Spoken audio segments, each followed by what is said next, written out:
Je vais vous parler du Botox et du tétanos, un étonnant cocktail pour soigner la douleur. Une équipe internationale de chercheurs venant d'Australie, d'Italie et du Royaume-Uni ont décidé de mélanger deux bactéries pour créer un nouveau cocktail qui permettra de soulager la douleur. Ce cocktail est donc composé de deux toxines. Une toxine produite par la bactérie qui est responsable du botulisme et une autre toxine produite par la bactérie responsable du tétanos. Alors, vous ne connaissez peut-être pas très bien le botulisme, mais vous connaissez le Botox, qui est une formulation très diluée de cette toxine botulique qui permet d'atténuer les rides. La toxine botulique est un poison en soi qui bloque la communication entre les nerfs et les muscles. Une toxine donc a priori dangereuse puisqu'elle peut créer la paralysie et le décès suite à la paralysie. L'autre toxine qu'ont étudiée ces chercheurs est la toxine qui est donc responsable du tétanos.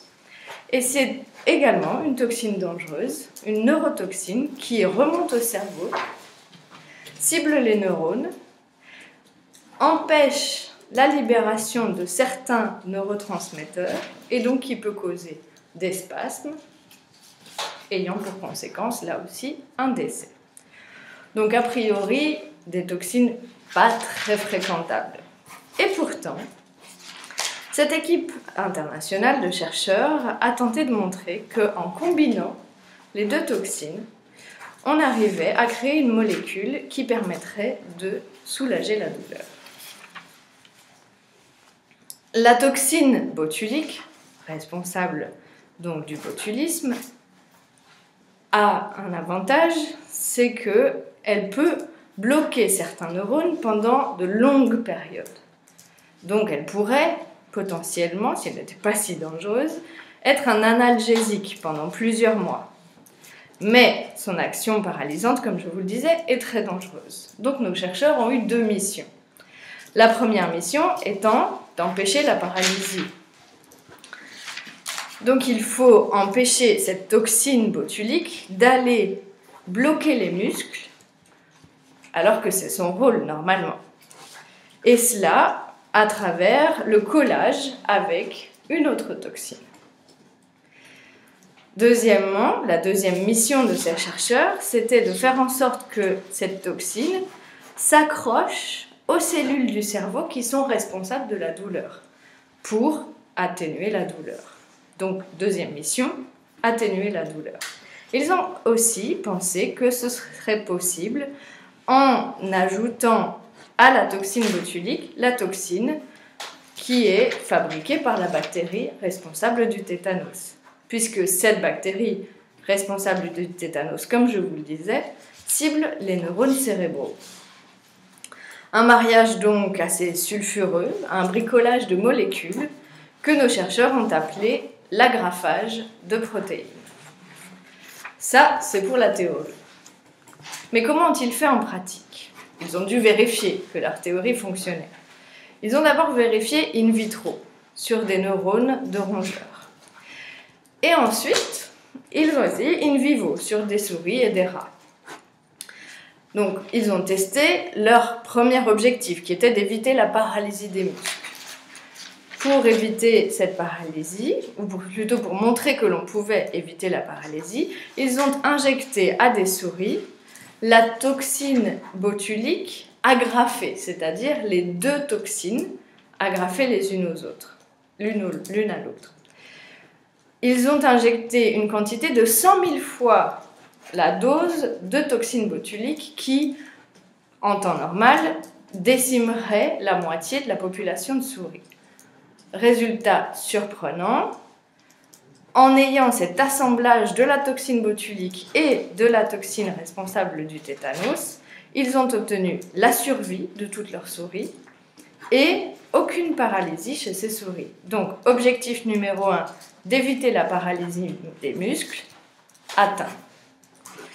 Leur objectif numéro 2, c'était d'atteindre les cellules nerveuses du cerveau.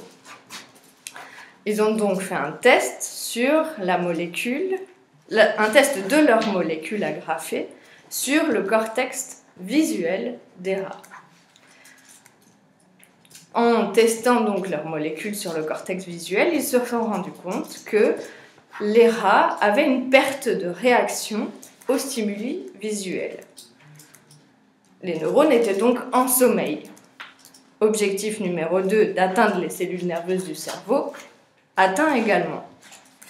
Alors vous me direz, c'est très bien, on n'a pas de paralysie, on atteint les cellules nerveuses du cerveau, mais est-ce que réellement on atténue la douleur, puisque c'est ça l'objectif?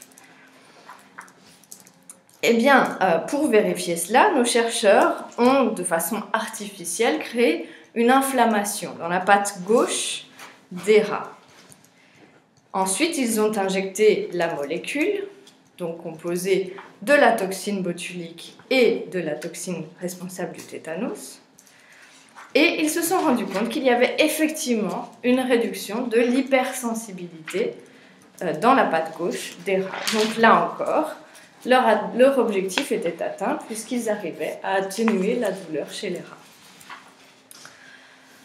Les chercheurs vont utiliser cette méthode pour comprendre les mécanismes de certaines douleurs, puisque grâce à cette nouvelle molécule, ils vont pouvoir éteindre certaines parties des cellules nerveuses du cerveau pour savoir d'où viennent les douleurs et quels sont les mécanismes de la douleur. Donc ça, c'est pour la partie recherche. Et pour la partie thérapeutique, eh bien, les chercheurs souhaitent changer les analgésiques actuels, qui sont des analgésiques généralement temporaires et qui comportent de nombreux effets indésirables. Donc ils veulent voir si, avec une injection de leur nouvelle molécule à l'endroit de la douleur, on arrive à soulager la douleur pendant plus longtemps et avec moins d'effets indésirables. Personnellement, je ne suis pas convaincue que de supprimer la douleur soit la meilleure solution, puisque la douleur est un signal d'alarme de l'organisme qui nous permet de savoir que quelque chose ne tourne pas rond. Donc, personnellement, je ne me porterai pas volontaire pour les tests cliniques. Mais à vous de voir.